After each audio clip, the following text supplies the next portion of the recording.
vì mai giá anh sẽ về anh lại đến gần trong một đời một mình luôn luôn có anh nhớ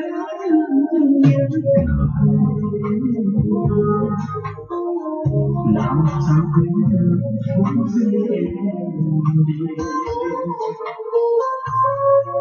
chờ mong cho thời gian đúng giờ mình hẹn hò lời quên lòng lòng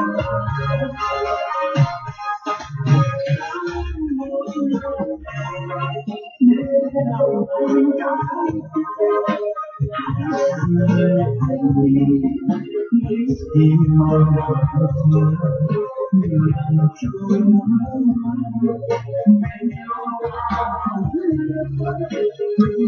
nhiều lần trôi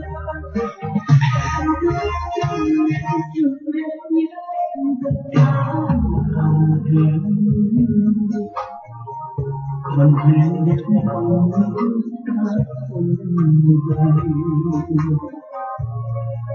còn mong sao xin đến đó